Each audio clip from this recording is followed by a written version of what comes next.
మొదటి రాజుల గ్రంథము 20వ అధ్యాయము 23వ వచనం. అయితే సిరియా రాజు సేవకులు అతనితో ఇలాగు మనవి చేసిరి, వారి దేవతలు కొండ దేవతలు గనుక వారు మనకంటే బలవంతురైరి. అయితే మనము మైదానమందు వారితో యుద్ధము చేసిన ఎడల నిశ్చయముగా వారిని గెలుచుతుము. అలాగే మొదటి వచనం 20వ అధ్యాయం మొదటి వచనం. తన యొద్ద గుర్రములను రథములను సమకూర్చుకొనిన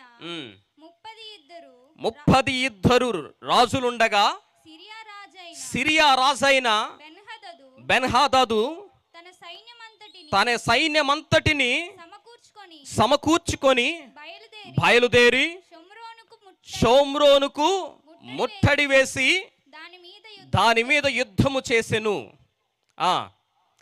అతడు పట్టణమందు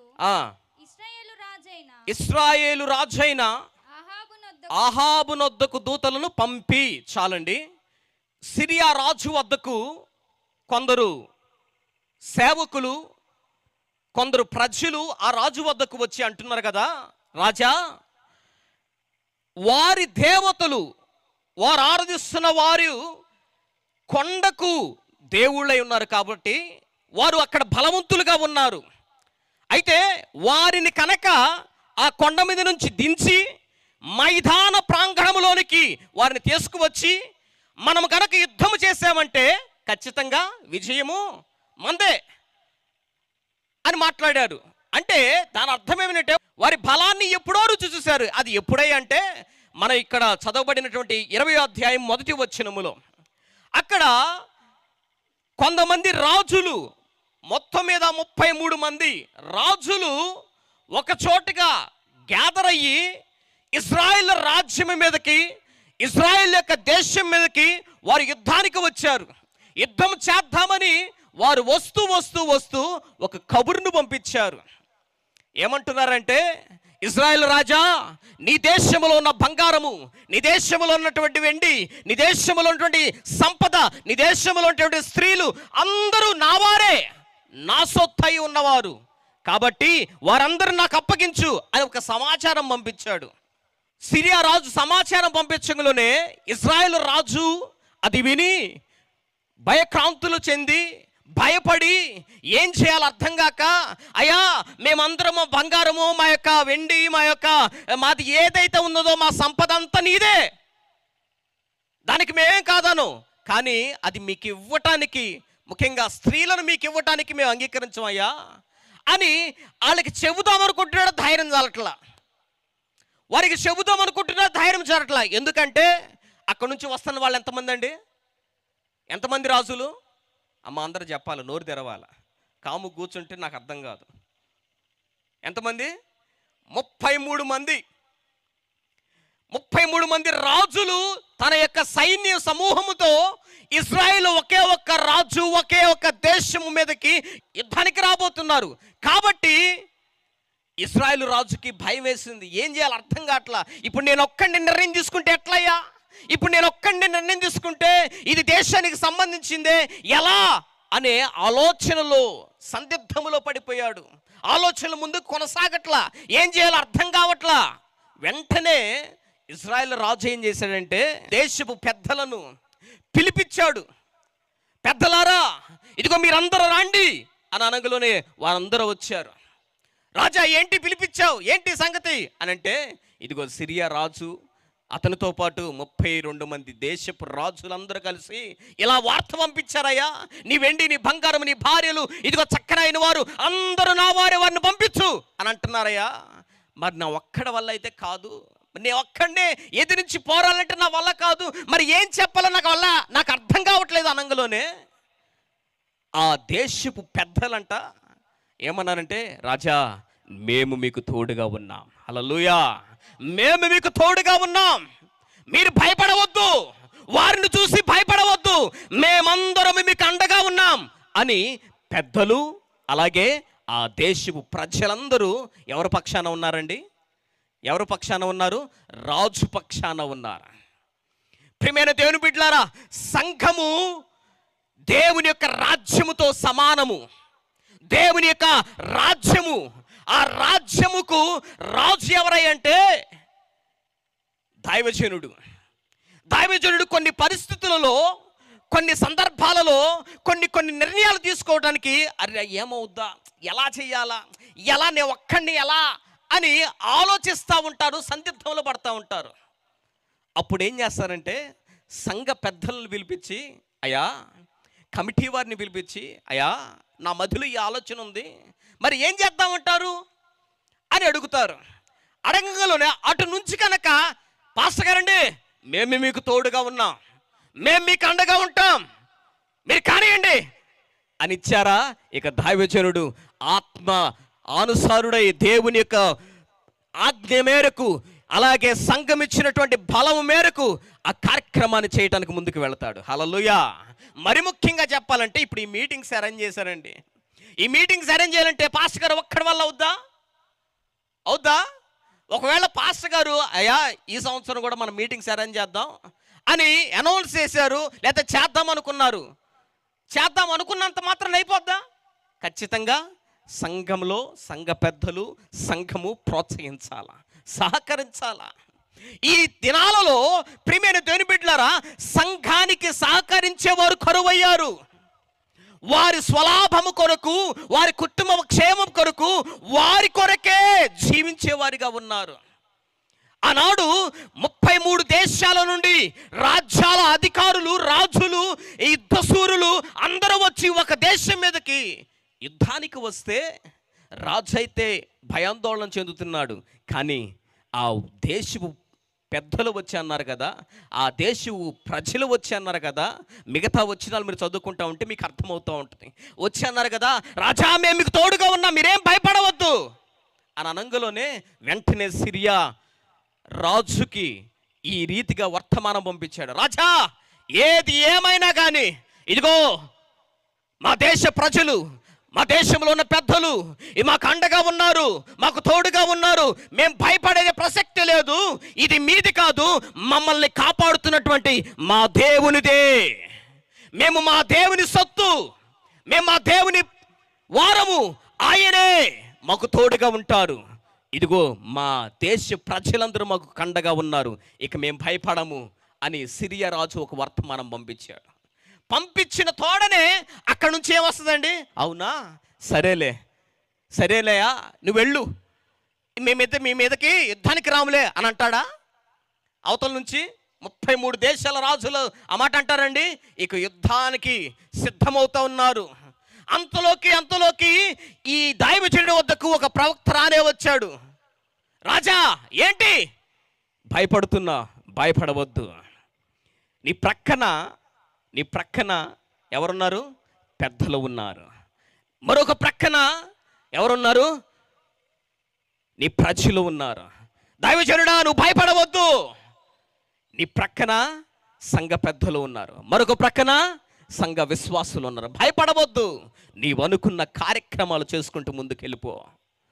అయ్యా మరి అంతమంది వస్తున్నారు కదా, అంతమంది శత్రువులు ఉన్నారు కదా, ఈ మీటింగ్ పెట్టాలంటే అనేక ఆటంకాలు ఉన్నాయి కదా, ఇదిగో ఈ రీతిగా కార్యక్రమం చేయాలంటే ఇలాగ ఆటంకాలు ఉన్నాయి కదా, మా సంఘం అంటే సహకరించింది, సంఘ పెద్దలు తలా కొంత వేసుకొని ఇదిగో ఈ రీతిగా చేద్దామని సహకరించారు. కానీ మిగతా సమస్యలు ఉన్నాయి కదా, మరి ఎట్లా అయ్యా అని అంటే ఆ ప్రవక్త అన్నాడు కదా, ఒక్క మాట వచ్చిన చదువుదాం. 13వ వచనం, 20వ అధ్యాయం 13వ వచనం. ప్రవక్త అయిన ఒకడు ఇశ్రాయేలు రాజైన ఆహాబు నొద్దకు వచ్చి అతనితో ఇట్లా నేను యెహోవా సెలవిచ్చినదేమనగా ఈ గొప్ప దండంతయు నీవు చూచితివే, నీవు గ్రహించినట్లు నేడు దానిని నీ చేతికి అప్పగిస్తాను. ఈ ప్రాంగణములో ఉన్నటువంటి నశించిపోతున్న ఆత్మలన్నిటినీ రక్షణార్థమై నువ్వు తలపెడుతున్నటువంటి ఈ మీటింగ్స్, ఈ కార్యక్రమము అనేక ఆత్మలని సంఘానికి చేర్చుంది, అది నీ చేతికి అప్పగిస్తాను అని దేవుడు సెలవిస్తున్నాడు. దానికి ఆ రాజు ఏమంటున్నాడంటే చదవాలి, ఇది ఎవరి చేత జరుగును. ఇప్పుడు అయ్యా, ఇప్పుడు ఈ దేశములో లేకపోతే ఈ గ్రామంలో, ఈ పట్టణములో, ఈ ప్రాంగణంలో ఉన్నటువంటి ప్రజల్లా నశించిపోతున్న ఆత్మలన్నిటిని నా చేతికి అప్పగిస్తానంటున్నావు. ఆ గొప్ప సమూహాన్ని నా చేతికి అప్పగిస్తానంటున్నావు. వారిని ఎదిరించడానికి, వారిలో పనిచేస్తున్నటువంటి శత్రువుని ఎదిరించడానికి ఎవరి వల్ల, ఎవరి ద్వారా చేయబోతున్నావా అంటే రాజాధిపతులలో ఉన్నటువంటి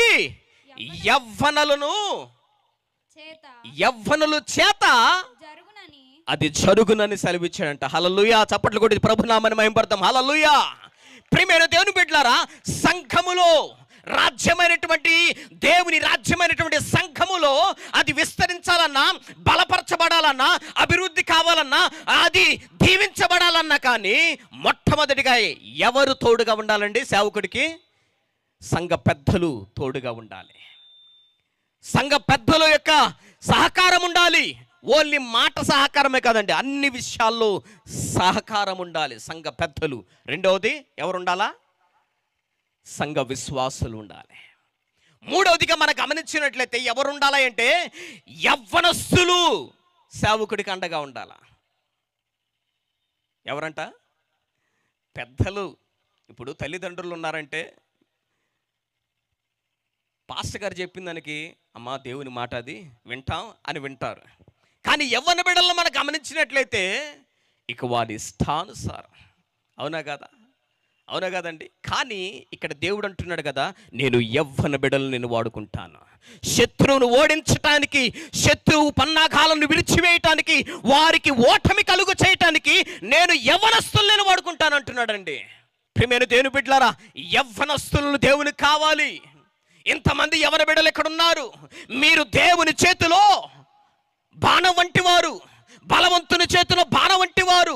వారు ఎలా ఉండాలంటే దేవుని కొరకు పనిచేసే వారిగా ఉండాలి. లోక సంబంధమైనటువంటి వ్యసనాలు, లోక సంబంధమైనటువంటి ఆకర్షణీయమైన వాటన్నిటి నుండి విడుదల పొందాలి. యవ్వనస్తులు ఎవరెవరికి అవసరమో తెలుసా అండి? ఒకటి దేవునికి అవసరం, రెండవది సాతానుడికి కూడా అవసరమే. యవ్వనస్తులు ఎవరికి అవసరం అంటే ఒకటి దేవునికి అవసరము, రెండవది ఎవరికి అవసరం అండి? యవ్వనస్తులు చెప్పాలా. మీరు ఎవరికి అవసరం? దేవునికి అవసరం. రెండవది ఎవరికి అవసరం? సాతానుడికి అవసరం. పాస్టర్ గారండి, మరి సాతానుడికి అయితే ఎందుకు? దేవునికైతే సంఘం కట్టబడటానికి, అలాగే ఆయన రాజ్యం కట్టబడటానికి ఓకే, మరి సాతానుడికి ఎందుకు అవసరం అంటే సంఘములో అనేక గలిబిలి రేపటానికి, అనేక హేయమైన కార్యక్రమాలు చేయటానికి, అనేక రీతులుగా సాతాను చేత బంధింపబడి, ఇదిగో ఆనాడు లోకము ఊరి బయట ఉన్నటువంటి కట్టబడినటువంటి ఆ వ్యక్తి వల్లే, ఆ యవ్వనస్తుడు వల్లే సాతాను మార్చివేస్తాడు మీ యవ్వన జీవితాన్ని. మనం అనుకుంటాము కదా, అదిగో ఈ పాపం చేస్తే, ఇదిగో ఈ కార్యక్రమం చేస్తే, ఇదిగో ఈ రీతిగా తిరిగితే, ఈ రీతిగా వెడితే, ఈ రీతిగా చేస్తే యమా సంతోషం అనుకుంటాం. ఆ సంతోషం కాస్త ఏమవుతుందంటే బాధను, దుఃఖాన్ని మనకి మిగిలిస్తుంది, మన జీవితానికి తీసుకువస్తుంది, బంధించి వేస్తుంది సాతానుడు. కట్టబడ్డాడు ఊరి బయట. అయ్యా నిన్నెందుకు కట్టివేశారయ్యా అనంటే రాళ్లతో తన్ను తాను గాయపరుచుకుంటున్నాడు. ఇంతకుముందు ఎలా ఉన్నావు? ఇంతకుముందు అలా లేను. ఇంతకుముందు ఎలా ఉన్నావు? నేను గాయపరుచుకునేటట్లు నేను లేను. మరి ఇప్పుడు ఎట్లా ఉన్నావు? నన్ను నేను గాయపరుచుకునే స్థితిలో ఉన్నా. ఎలా? నా జీవితము సాతానుడికి ఇష్టం వచ్చినట్లుగా నా జీవితాన్ని అప్పగించా. నా జీవితాన్ని సాతానుడు ఏదైతే చెబుతున్నాడో ఆ రీతిగా చేయటానికి నేను ముందుకెళ్ళా. కనుక నా జీవితము ఈ రీతిగా పూర్తిగా బందీ అయిపోయింది. నా బ్రతుకు, యవ్వన బ్రతుకు పూర్తిగా బందీ అయిపోయింది. ఎక్కడి నుంచి బయటికి రాలేకపోతున్నా. ఇంతకుముందు గొంతుల్లో, సందుల్లో, ఇదిగో ఎక్కడంటే అక్కడ, ఎప్పుడంటే అప్పుడు, అర్ధరాత్రి లేదు, పట్టపగలు లేదు, మధ్యాహ్నం లేదు, ఎప్పుడంటే అప్పుడు నా విచ్చలవిడిగా గ్రామమంతా తిరిగేవాడిని. ఇప్పుడు ఎలా ఉన్నా? ఊరి బయట కట్టబడిన స్థితిలో ఉన్నా. ఎందుకని? వాని జీవితము సాతాను చేతుల్లో ఉంది. వాని జీవితము సాతాను చేతుల్లోకి వెళ్ళిపోయింది. సాతాను వాడుకుంటున్నాడు. నా ప్రియ యవనస్తులారా, మీ జీవితాన్ని ప్రభు అయిన యేసుక్రీస్తు వారి చేతుల్లో పెట్టండి, దేవుని చేతిలో పెట్టండి, దేవుని కొరకు ఉపయోగించండి మీ యవ్వన జీవితాన్ని. దేవుడు అద్భుత రీతిగా నీ జీవితాన్ని వాడుకుంటాడు. పౌలు భక్తుడు చెబుతూ అంటాడు కదా, ఒకసారి మొదటి తిమోతిలకు రాసిన పత్రిక 4వ అధ్యాయము 12వ వచనాన్ని మనం చదువుకుందాం. నీ యవ్వనమును బట్టి ఎవ్వడును నిన్ను తృణీకరింపకనీయకుము. యవ్వనస్తులారా, మీ జీవితములో మీ బ్రతుకు దేవుని చేతికి అప్పగింపబడ్డది. దేవుని చేతిలో నా జీవితం ఉన్నది, దేవుని చేతిలో నా బ్రతుకు ఉన్నది, సంఘానికి మేలుకరంగా నా బ్రతుకు ఉన్నది అని నువ్వు తలంచున్నట్లయితే ఖచ్చితంగా ఇవి నువ్వు పాటించాలా. అదేమిటంటే, 1, తృణీకరింపబడే జీవితం నువ్వు కలిగి ఉండకూడదు. ఎటువంటి జీవితం అండి? తృణీకరింపబడే జీవితం యవ్వన బిడ్డ నువ్వు కలిగి ఉండకూడదు. అది దైవజనుడి చేత అయినా కానీ, సంఘము చేత అయినా కానీ. ఇప్పుడు సంఘములో ఎకిలిగా ఇటు అటు తిరుగుతూ ఎట్లా పడితే అటు జీవిస్తున్నా, ఎట్లా పడితే అటు మాట్లాడుతున్నాం అనుకోండి, మనం ఏం చేస్తామండి? అబ్బా, ఆ వ్యక్తి, ఆ యవ్వనస్తుడు భలే ప్రవర్తిస్తున్నాడే, మంచోడమ్మా అని అంటావా? ఏమంటా? ఛీ, వాడు ఎందుకు వస్తున్నాడు సంఘానికి, ఛీ, ఆ అమ్మాయి ఎందుకు వస్తుంది సంఘానికి అని అంటాం లేదా? అలా తృణీకరింపబడకూడదు యవ్వన బిడ్డ. 2వది చదువమ్మా. మాటలలో నీ మాట కరెక్ట్గా ఉండాలా, ప్రవర్తన ప్రేమలోను. ఇది లోక సంబంధమైన ప్రేమ కాదండు. ప్రేమ అనగానే అబ్బో ఏమో మురిసిపోతూ ఉంటాం. లోక సంబంధమైన ప్రేమ కాదు. దేవుడు మన పట్ల చూపించిన ఆ ప్రేమ మనం ఇతరులకు చూపించాలా. విశ్వాసములో పవిత్రతలో మాదిరిగా మనం ఉండాలా. హల్లెలూయా, హల్లెలూయా. ప్రియమైన యవ్వన బిడ్డ, నీ జీవితంలో ఈ లక్షణాలు కలిగి ఉండాలా. సంఘానికి మేలుకరంగా నీ జీవితం మార్చబడాలా. దేవుని సేవకుడికి నీ జీవితము ఇదిగో ఆయన చేతి కింద నువ్వు వాడబడాలా. ఈ మాటలన్నీ ఎవరు రాస్తున్నారో తెలుసా? పౌలు భక్తుడు తిమోతికి రాస్తున్నాడు.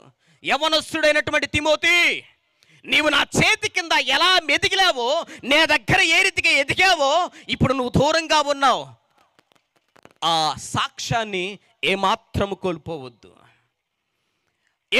కోల్పోవద్దు అని పౌలు భక్తుడు రాస్తున్నాడు. ప్రియమైన యవ్వన బిడ్డలారా, నీవు నీ సంఘములో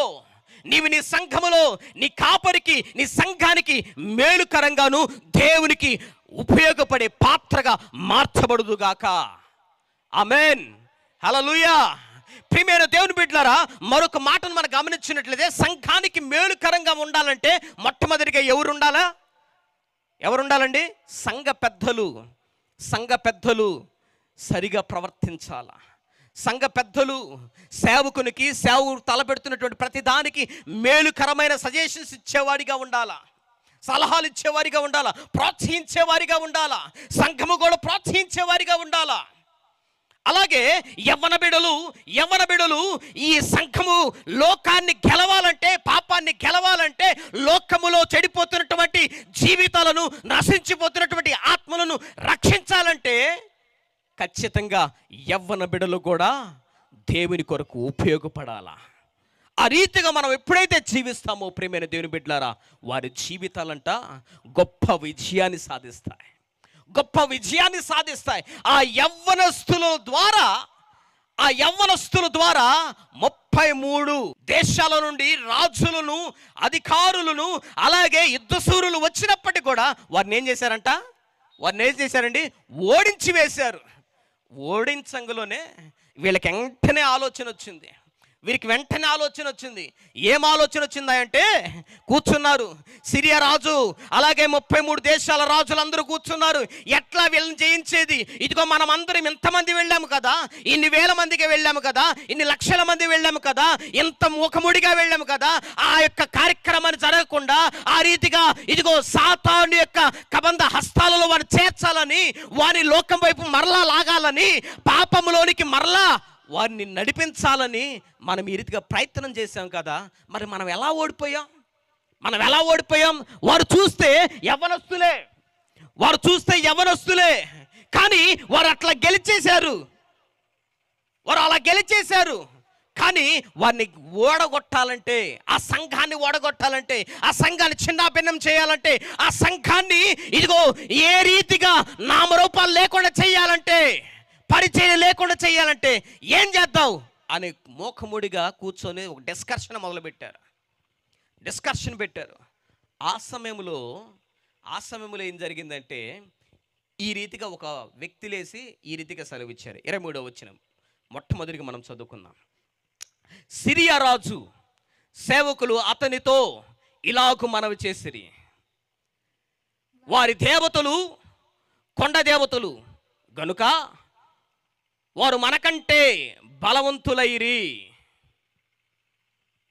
అయితే మనం ఏం చేయాలా? మన దేవతలు ఎవరంటే, మనం ఆరాధిస్తున్న వారు ఎవరంటే కొండ దేవతలు కాదు, మనోడు సమాంతరంగా ఉన్నటువంటి భూమి మీద ఉన్న వాళ్ళం, మైదానం మీద ఉన్నవారం. కాబట్టి వారందరినీ మైదానంలోనికి తీసుకువచ్చినట్లయితే మనం యుద్ధం చేస్తే గెలుస్తాం. ఈనాడు లోకము కూడా అదే రీతిగా ఆలోచిస్తుంది. లోక ప్రజలు కూడా అదే రీతిగా ఆలోచిస్తున్నారు. సంఘాన్ని తుడిచిపెట్టి వేయాలని, క్రైస్తవాన్ని తుడిచిపెట్టి వేయాలని అనేక రీతులుగా ప్రయత్నం చేస్తున్నారు. ఒక వ్యక్తి, ఒక సినీ యాక్టరు ఒక మూవీ తీశాడు. అందులో ఏం చేశారంటే, ఆ మూవీ మెయిన్ ఉద్దేశం ఏమిటంటే, క్రైస్తవులు ఏ రీతిగా ప్రార్థన చేస్తున్నారు, ఏ రీతిగా స్వస్థతలు చేస్తున్నారు, హేళనగా చేయాలనే ఉద్దేశంతో ఒక మూవీ తీశాడు. అందులో ఆయన హీరో అంటే ఆయన దైవజనుడిగా ఇదిగో వారిని నటించమని, ఈ రీతిగా చేయమని, ఆ రీతిగా చేయమని. అసలు ఆ సినిమా చూడటానికి మహాభయంకరంగా ఉంది. దేవుని కార్యాలకు పూర్తిగా వ్యతిరేకంగా ఉంది. ఆ రీతిగా ఆ మూవీలో నటించాడు, బాగా డబ్బు సంపాదించాడు. ఇప్పుడేం జరిగిందో తెలుసా? దేశంలో ఎక్కడ లేని ఒక కొత్త రోగం అతనికి వచ్చింది. ఇప్పుడు వైద్యం కోసం నలుదిక్కులకు పోతున్నాడు. సంపాదించిన డబ్బు మొత్తం పోగొట్టుకుంటున్నాడు, ఉపయోగం లేదు. ఈనాడు క్రైస్తవత్వాన్ని, ఈనాడు సంఘాన్ని చెరపాలని, సంఘాన్ని అనేక రీతిలుగా ఇబ్బందులు పాలు చేయాలని అనేక రీతిలుగా ఆలోచిస్తున్నారు. నా ప్రియ సహోదరుడా, సహోదరి, యవన బిడ్డ, సంఘ పెద్ద, సంఘములో ఉన్న విశ్వాసి, రక్షించబడ్డ వ్యక్తులారా, మీరందరూ కనుక ఏకముగా ఉండగలిగితే, నీవు ప్రార్థన చేయగలిగితే, నీవు దేవునికి ఇష్టముగా జీవించగలిగితే, దేవుని కొరకు యుద్ధము చేయడానికి, ఆత్మ యుద్ధము నువ్వు చేయడానికి సిద్ధంగా ఉన్నట్లయితే విజయము ఖచ్చితంగా సంఘానిదే. హల్లెలూయా! చప్పట్లు కొట్టి ప్రభు నామమున మహిమపడదాం. హల్లెలూయా, హల్లెలూయా! వీరందరూ అనుకున్నారు కదా, అయ్యా వారి దేవతలు కొండ దేవతలు, అందుకనే వారు విజయాన్ని సాధించారు. ఇంకొంచెం క్లియర్గా చెప్పాలంటే, ఇశ్రాయేలు నమ్ముకున్నటువంటి దేవుడు కొండ దేవుడు. ఆయన కొండలకే దేవుడు, మిగతా దానికి దేవుడు కాదు అని అనుకుంటున్నారు. కాబట్టి వారిని కిందకి దింపితే ఇక మనం చెప్పినట్లుగా వేస్తారా, విజయం మందే అని అనుకుంటున్నారు. ప్రియమైన దేవుని బిడ్డలారా, వారికైతే వర్షానికి ఒక వ్యక్తి, ఒక రాజు, భూమికి ఒక రాజు, డబ్బుకు ఒక రాజు, మరొక దానికి ఒక రాజు, ఆశీర్వాదానికి ఒక రాజు, చంపడానికి ఒక రాజు, దీవించడానికి ఒక రాజు, బ్రతికించడానికి ఒక రాజు, ఇలా అనేక మంది ఉన్నారు. కానీ ఆశీర్వదించడానికైనా కానీ, నిన్ను దీవించడానికైనా కానీ, నిన్ను బ్రతికించడానికైనా కానీ, నిన్ను స్వస్థపరచడానికైనా కానీ, నిన్ను దండించి సరిచేయటానికైనా కానీ, నీకు వర్షం తీసుకురావడానికైనా కానీ, నిన్ను ఆశీర్వదించడానికైనా కానీ ఒకే ఒక్క రాజు, మన రాజు ప్రభు అయిన యేసుక్రీస్తు. చప్పట్లు కొట్టి ప్రభు నామమున మహిమపడతాం.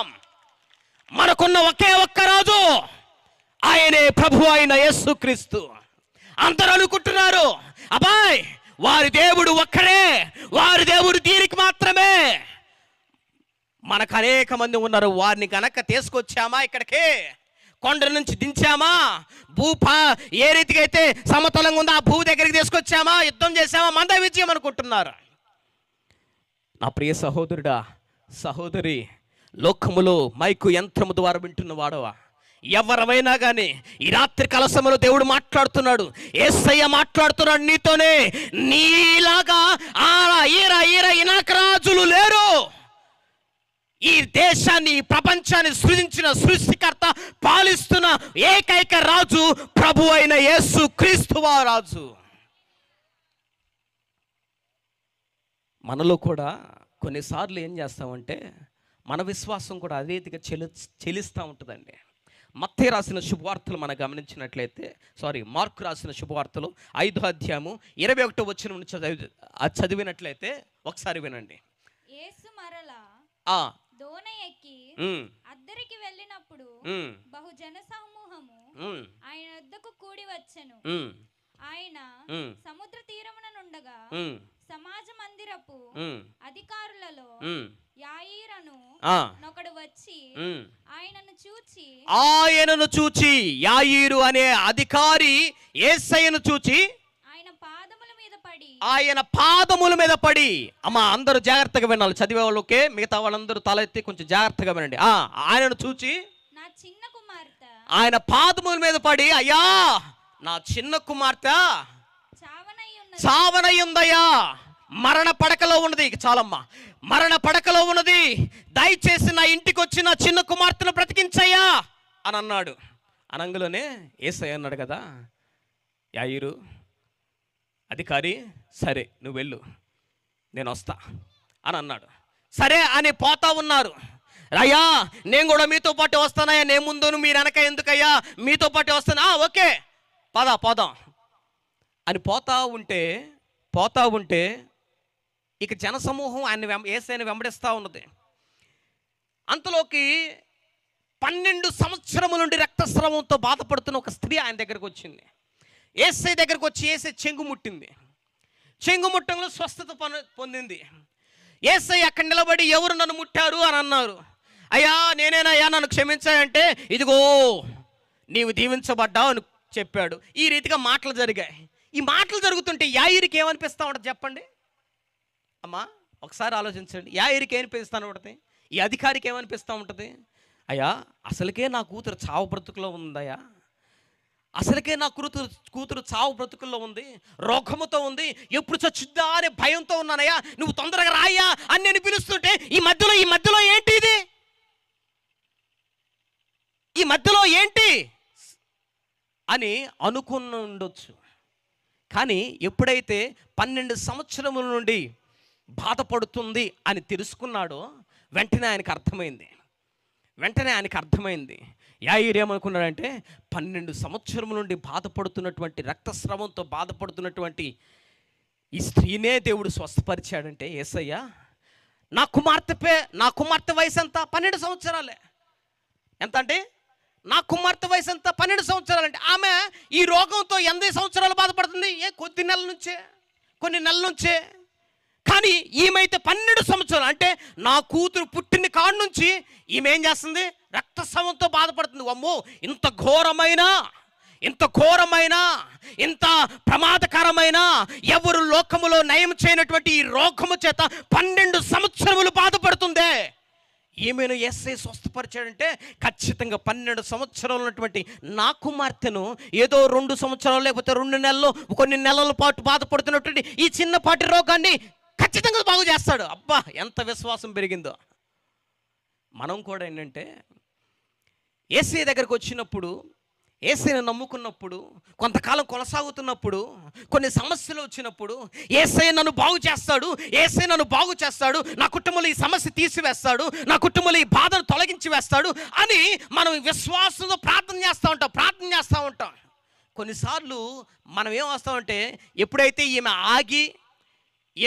ఆగి ఎవరు నన్ను ముట్టారు అని కాలయాపన చేశాడో, అదే రీతిగా యేసయ్య కూడా మన జీవితంలో మనం అనుకున్న కార్యం చేయటానికి కాలయాపన చేసినప్పుడు మనం కూడా ఇది జరుగుద్దంటావా, యేసయ్య జాతర అంటావా, చేతర అనుకున్నా కానీ ఇది జరుగుద్దంటావా, ఆయన వల్ల ఇద్దంటావా, ఎప్పుడు జరుగుద్ది అని ఆలోచిస్తూ ఉన్నా. కానీ ఎప్పుడైతే లేచి ఇదిగో నా యేసయ్య ఇంతకుముందు నేను కూడా ఎట్లా బాధపడ్డాను, దేవుడు నన్ను స్వస్థపరిచాడు, ఈ రీతికి దీని కొరకు ప్రార్థన చేశాను, దేవుడు నా కార్యం చేశాడు అని ఎవరైతే లేచి సాక్ష్యం చెప్పారో, ఆ సాక్ష్యం వినగానే అబ్బా నిజంగా నా దేవుడు నాకు కూడా చేస్తాడు అని విశ్వాసం పెరుగుద్ది. అవునా కదండి? హల్లెలూయా. విశ్వాసం పెరుగుద్ది. అప్పటి వరకేమో చేస్తాడంటావా? ఫస్ట్ ఏమో ప్రార్థన చేస్తున్నావు, నమ్మకంతోనే యేసయ్య చేస్తాడని విశ్వాసంతో ప్రార్థన చేస్తున్నావు. కానీ ఎప్పుడైతే చేసి అలసిపోయావో, ఒకరి విశ్వాసం, ఒకరి సాక్ష్యం వెనుకలోనే నిజంగానే చేస్తాడు అనే బలం పెరుగుద్ది, విశ్వాసం పెరుగుద్ది. అవునా కదండి? యాయిరుకు కూడా అంతే పెరిగింది. 12 సంవత్సరముల నుండి బాధపడుతున్న ఆమెను స్వస్థపరచగలిగింది. 12 సంవత్సరాలు నా కుమార్తె కొన్ని నెలల నుంచి బాధపడుతుంది, పాపం మరణకరమైన రోగమేమో, కానీ దేవుడు స్వస్థపరుస్తాడని విశ్వాసం పెరిగింది. అయితే అదే విశ్వాసముతో ఇంకొంచెం విశ్వాసం, అక్కడ యేసయ్య దగ్గరికి వచ్చినటువంటి విశ్వాసము కంటే ఇంకొంచెం విశ్వాసం పెరిగింది. అదే విశ్వాసముతో ముందు కొనసాగుతుండగా ఒక వార్త రానే వచ్చింది. యాయిరు, ఏంటయ్యా యాయిరు, ఏంటి చెప్పు, ఒకసారి పక్కకు రా, చెప్పు. యేసయ్య పక్కనే ఉన్నాడు, ఆయన పక్కనే వస్తుంది, ఏంది పక్క రమ్మంటే ఏం చెప్పు, రా. పక్క తీసుకుపోయారు. ఏంటి చెప్పు. యేసయ్యను బాధ పెట్టొద్దులే కానీ, ఇబ్బంది పెట్టొద్దులే కానీ, నీ కుమార్తె చచ్చిపోయింది. కుమార్తె చచ్చిపోయిందా? ఏం చేయాలా? చచ్చిపోయింది, ఇక వల్ల కాదు. ఇక యేసయ్య దగ్గరికి వచ్చాడు. యేసయ్యా, ఇక వద్దయ్యా, నీ ప్రయాణం ఇంత తాపు. ఎవరు చెబుతున్నాడండి? వెనకోళ్ళు చెప్పాలా? ఎవరు చెబుతున్నాడు? యేసయ్య చెబుతున్నాడు. యేసయ్యా, ఇక నీ ప్రయాణం ఇక్కడ తాపు. ఏమైంది యాయిరు? నీ కూతురు బాగు చేయడానికి నేను బయలుదేరింది. ఇక అక్కడ కార్యం చూసావు కదా, ఇంకొంచెం విశ్వాసం పెరిగింది కదా, మళ్ళీ ఏమైంది? అయ్యా, నువ్వు నా కూతురుని రోగంతో ఉంది కాబట్టి స్వస్థపరుస్తావని వచ్చానయ్యా. ఇప్పుడు ఆ కూతురు లేదయ్యా, చచ్చిపోయిందయ్యా. ఇక అందుకని విరమించుకోమంటున్నాను నీ ప్రయాణాన్ని అని అన్నాడు. అంటే నీ విశ్వాసం ఏంది? యేసయ్య రోగం మాత్రం బాగు చేస్తాడు అనా? రోగానికి మాత్రమే దేవుణ్ణి అనుకుంటున్నావా? స్వస్థపరచుట మాత్రమే దేవుణ్ణి అనుకుంటున్నావా? స్వస్థపరచటానికే దేవుణ్ణి అనుకుంటున్నావా? మరణానికి సైతము నేను దేవుణ్ణే. చప్పట్లు కూడా దేవుణ్ణి మనమేం బద్దం. హల్లెలూయా. మరణానికి సైతము నేను దేవుణ్ణే. నేను మాట సెలవిస్తే ఆ మరణము చేతుల్లో బందీగా ఉన్న ఎవరినైనా కానీ విడిపించవలసిందే. అటువంటి శక్తి కలిగిన వాడిని. ఏంటి యాయిరు? అవునయ్యా, మరి చచ్చిపోయిందయ్యా, మరి ఏం చేయమంటావయ్యా? ఇందాక విశ్వాసం ఉందా? వచ్చినప్పుడు అది సాక్ష్యం విన్న తర్వాత, ఆమె సాక్ష్యం విన్న తర్వాత కొంచెం పెరిగింది కదా, ఇప్పుడు పూర్తిగా పోయింది కదా. మరలా స్థిరంగా నిలబడు. నేను కార్యము చేయబోతున్నా. సరేనా, ఇప్పుడు నన్ను ఏం చేయమంటావు? నేను బాగానే ఉన్నా. నమ్ముట నీ వలనైతే నమ్మువానికి సమస్తము సాధ్యమే. సర్వశక్తిమంతుడు నేను, నాకు అసాధ్యమైనది ఏదైనా ఉన్నదా? అయ్యా లేదయ్యా. మరి నన్ను ఏం చేయమంటావు? పదా. సరే రాయ్యా. ఇంటికి తీసుకుపోయాడు. ఇంటికి తీసుకుపోయిన అందరూ ఎడుతున్నారు. అయ్యా, వాళ్ళందరూ ఎడుతున్నారా? ఏం చేయమంటావు అయ్యా? లెగమను. ఏం చేసేది? ఆమె నిద్రపోతుంది, లెగమను. అయ్యో, నేను లెగమంటే వాళ్ళు ఏమన్నా అంటారా? నీ కూతురు రా చనిపోయింది, వేరొక అమ్మాయి కాదురా, నీ కూతురు రా చనిపోయింది, మమ్మల్ని ఏడొద్దు అంటే నీకు మనస్సాక్షి లేదు. మేమన్నా ఏడొద్దు ఏంది? మేమన్నా బాధపడొద్దు ఏంది? నీకు బాగోపోతే, నీకు కష్టం వస్తే, నీకు ఇబ్బంది వస్తే మేము బాధపడొద్దా? ఏం అవసరం లేదు, పక్కకు కలగండి. నాతో పాటు నా యేసయ్య ఉన్నాడు, నా బాధనంతటిని తుడిచివేయువాడు నా యేసయ్య. చప్పట్లు కొట్టి ప్రభు నామమున వద్దాం. హల్లెలూయా. నా బాధనంతటిని తుడిచివేయాడు నా యేసయ్య, నాతో ఉన్నాడు. ఇక వాళ్ళందరికి మతిపోతుంది. ఏం యేసయ్యో, ఏ ఇంటికాడో, ఏ మమ్మల్ని మూసుకోమనంటున్నాడు, ఏడవకుండా ఉండమంటున్నాడు, పొమ్మంటున్నాడు. ఏందిరా బాబు యాయిరు? అక్కడ పోయి యేసయ్య దగ్గర పోయిన తర్వాత మతిపోయింది ఏంది? ఎక్కడ పోయిన తర్వాత? యేసయ్య దగ్గర పోయిన తర్వాత మతిపోయింది ఏంది? అని ఇంతకుముందు బాగానే ఉన్నావు కదరా, ఇంతకుముందు అటు రమ్మంటే వచ్చినావు కదా, ఇటు పొమ్మంటే పోయినావు కదా, ఇది చేయమంటే చేద్దామంటే వచ్చినావు కదా, చేసావు కదా, ఇప్పుడేంది చేయనట్టం ఏంది? అవన్నీ చేయకూడదని యేసయ్య చెప్పిండు. అబ్బో, ఏం మతిపోయింది వీడికి? యేసయ్య పిచ్చి పట్టిందా బాయ్? వీడు చెప్తే ఈయనేటట్లు లేడు. ఇక బాయిండ్రా బాబు, వాడి కర్మ వాడు చూసుకుందాం అని పక్కకు పోతున్నారు. వాళ్ళందరూ ఎట్టపోతున్నారు? ఫస్ట్ ఏమో అయ్యో పాపం యాయిరుకు మతి చచ్చిపోయిందయ్యా, పాపం చిన్నారి బిడ్డ అటు ఇటు గంతుతా ఎంతో అల్లరి బుద్ధిగా ఎంతో ముచ్చటగా మాట్లాడేదయ్యా, చచ్చిపోయిందయ్యా అని అనేవాళ్ళు, పాపం అనుకునేవాళ్ళు. ఎప్పుడైతే యాయిరు నోరు మూసుకో, ఇక యేసయ్య నాతో ఉన్నాడు, నా సమస్య బాబోతుంది అని అన్నాడు, హే నీ సావు నువ్వు సావురా అని పోతున్నారు వెనక్కి. ఇక యాయిరు ఏం మాట్లాడలా.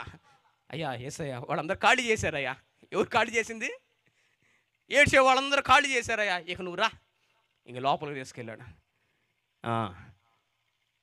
ఏం సంగతే చిన్నదానా?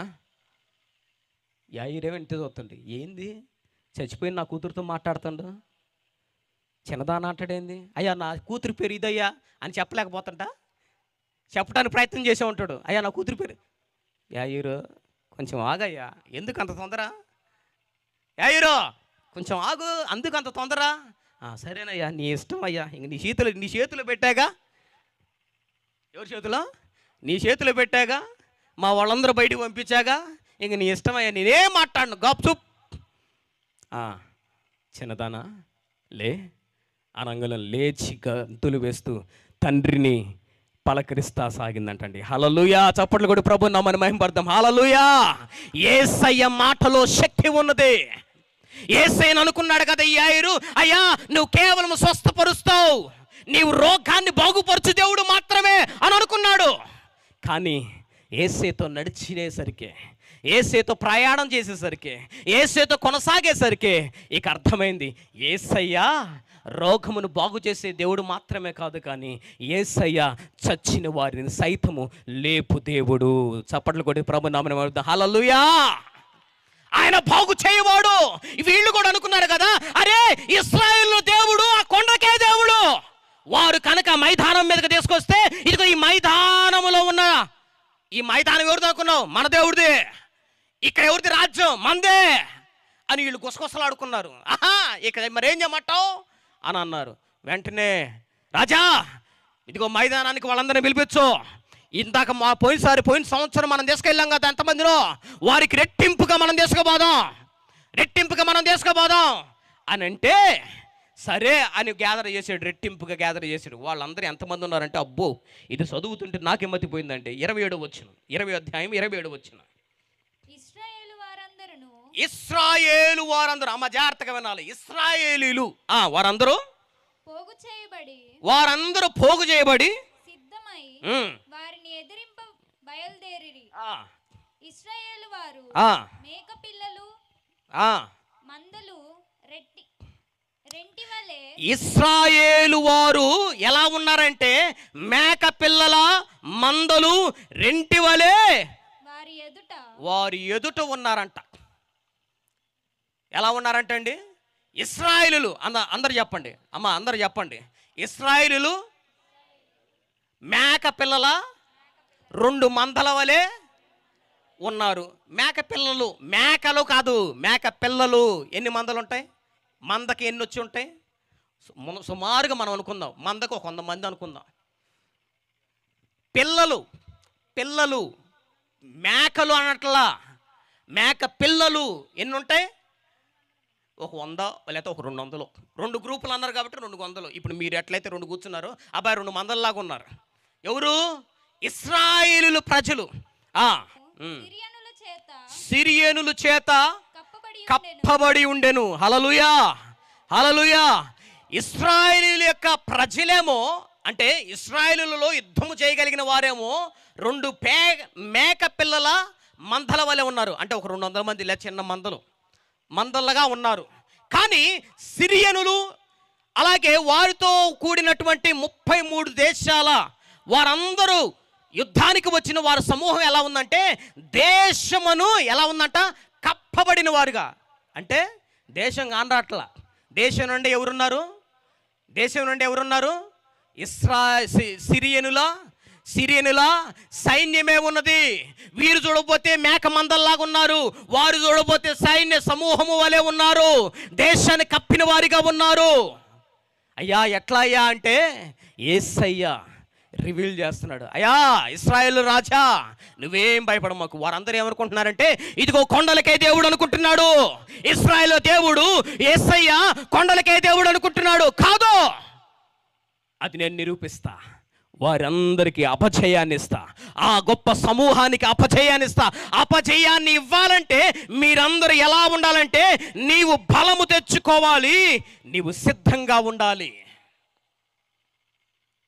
నా ప్రియ సహోదరులారా, సంఘ బిడ్డలారా, సంగమా, రక్షించబడుతున్న వారా, రక్షించబడిన వారులారా, మీరందరూ ఎలా ఉండాలంటే సిద్ధంగా ఉండాలి, బలముగా ఉండాలి. సంఘ పెద్దలు, సంఘము, యవ్వనస్తులు సిద్ధంగా ఉండాలి. దేని కొరకు? శత్రువును జయించడానికి. వారు ఎంతమంది అనే ఉండని, నీ చుట్టూరు నువ్వు ఒక్కదానివై ఉండొచ్చు, నీ చుట్టూరు సైన్య సమూహము కప్పబడి ఉండొచ్చు, కానీ నీ పక్షాన ఉన్న దేవాది దేవుడు, నీ పక్షాన ఉన్న దేవాది దేవుడు నీ ఎదుట ఉన్న లక్షలాది మంది కంటే గొప్ప దేవుడు, గొప్ప విజయాన్ని దయచేవాడు, నీ జీవితంలో కార్యము జరిగించేవాడు. నీవెటువంటి విశ్వాసముతో వచ్చావో, నీవెటువంటి బలహీనతతో వచ్చావో, ఏ విశ్వాసం కోల్పోయి వచ్చావో, ఎటువంటి రీతిలో సంఘాన్ని గలిబిలి చేస్తున్నావో, వాటన్నిటిని దేవుడు తుడిచిపెట్టి నీ జీవితంలో నూతన విశ్వాసాన్ని, స్థితిని దయచేసి, ఇదిగో నేను గొప్ప దేవుడిని, సర్వశక్తిమంతుడనైన దేవుడిని, నాకు అసాధ్యమైనట్టు ఏదీ లేదు. నీవు నన్ను నమ్ముకున్నా, నా మీద ఆధారపడ్డావు, నేను నీకు తోడుగా ఉంటాను, విజయాన్ని దయచేవాడు నేను, నీ పక్షాన యుద్ధము చేయవాడు నేను. దానికి నాకేం కావాలంటే, నీ వద్ద నుండి నాకేం కావాలంటే, ఇప్పుడు నేను అన్నం తినాలనుకోండి, నాకేం కావాలా? అన్నం తినాలనుకుంటే నాకేం కావాలా? చెయ్యి కావాలా? సరిపోద్దా? చెయ్యి ఒక్కడుంటే సరిపోద్దా? ఇంకేం కావాలా? చెప్పండి అండి. అబ్బు మాకేం తెలియదు అన్నట్టున్నారుగా. ఏం కావాలా? పెద్దగా చెప్పండి. వ్రేళ్ళు కావాలా? అబ్బాయ్, నేను అన్నం తింటా. అన్నం ఎందుకు తినాలా? బలం కోసం. నేను బాగుండాలా, నేను ఆరోగ్యంగా ఉండాలంటే తినాలంటే నాకు చెయ్యి ఉంది, సరిపోద్దా? కాదు, నాకేం కావాలా?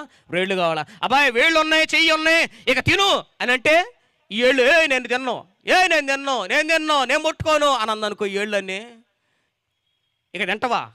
నువ్వు ఆరోగ్యంగా ఉంటావా? సంఘం కూడా బలంగా ఉండాలంటే, సంఘంలోకి వచ్చే శత్రువు అపవాది జయించబడాలంటే, అపవాదిని జయించాలంటే, అపవాదిని ఓడించాలంటే, సంఘం అభివృద్ధి పొందాలంటే, సంఘంలో దేవుని కార్యము రుచి చూడాలంటే, నీవు ఆశీర్వదింపబడాలంటే, నీ దీవెన నిశ్చయముగా ఇతరులకు ఆశీర్వాదకరంగా మార్చబడాలంటే, నీ కుటుంబము ఆశీర్వదింపబడాలంటే, నీవు తలపెట్టిన ప్రతి కార్యము జరగాలంటే ఖచ్చితంగా ఏం కావాలా? ఐక్యంగా ఉండాలా. హల్లెలూయా.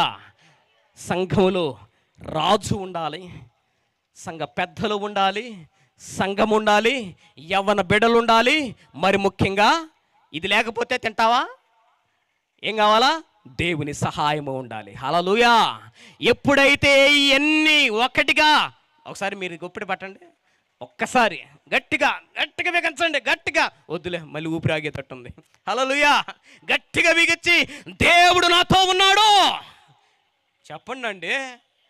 దేవుడు నాతో ఉన్నాడు, నాకు భయం లేదు, నాకు విజయమే. నా సంఘం అభివృద్ధి పొందుతుంది, నా కుటుంబం మారుతుంది, నా బిడ్డలు ఆశీర్వదింపబడబోతున్నారు, నేను ఆశీర్వదింపబడబోతున్నా.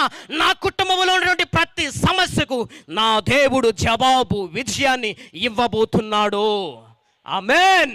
చప్పట్లు కొట్టి ప్రభు నామని మహిమపడదాం. హల్లెలూయా, హల్లెలూయా. దేవుడు ఆ రీతిగా మన సంఘాన్ని, మీ బిడలను, మీ కుటుంబాలను, దైవజనుని కుటుంబాన్ని, ఈ గ్రామాన్ని నిశ్చయముగా ఆశీర్వదించునుగాక, అభివృద్ధి పరచునుగాక. ఈ సంఘము, ఈ మీటింగ్స్ అనేక మందికి దీవెనకరంగాను, రక్షణార్థముగాను దేవుడు మార్చునుగాక. నూతనమైన ఆత్మలు తన సంఘములోకి నడిపించబడునుగాక. ఈ రీతిగా మరొక మారు నన్ను ఆహ్వానించినటువంటి దైవజనులకు నా ప్రత్యేకమైన వందనాలు. అలాగే మా కొరకు, మా పరిచర్య కొరకు ప్రార్థన చేయండి. అలాగే పాస్టర్ రవికుమార్ అన్న అని యూట్యూబ్ ఛానల్లో మెసేజెస్ ఉంటాయి, దయచేసి అవి సబ్స్క్రైబ్ చేసుకోండి, షేర్ చేయండి. అలాగే the help to hopeless Ravi foundation అనే ఒక ఫౌండేషన్ స్థాపించడం జరిగింది. అనేక నిరుపేదలకు సహాయం చేయటం జరుగుతుంది. కోవిడ్ టైం నుంచి ఇప్పటి వరకు దాదాపుగా 2000 మందికి పైనే అనేక రీతులుగా సహాయం చేయటం జరుగుతుంది. ఆ ఛానల్ కూడా సబ్స్క్రైబ్ చేసుకోండి. మీరు దీవించబడండి, మమ్మల్ని కూడా దీవించాలని, మీ ప్రార్థనలో జ్ఞాపకం చేసుకోవాలని మరొక మారు కోరుతూ, ఇటు అవకాశం ఇచ్చినటువంటి దైవజనులకు నా ప్రత్యేకమైన వందనాలు. మా కొరకు, మా సంఘం కొరకు ప్రార్థన చేయండి. దేవుని చిత్తమైతే మరొక మారు కలిసి దేవుని మహిమపరుద్దాం. ఆమేన్.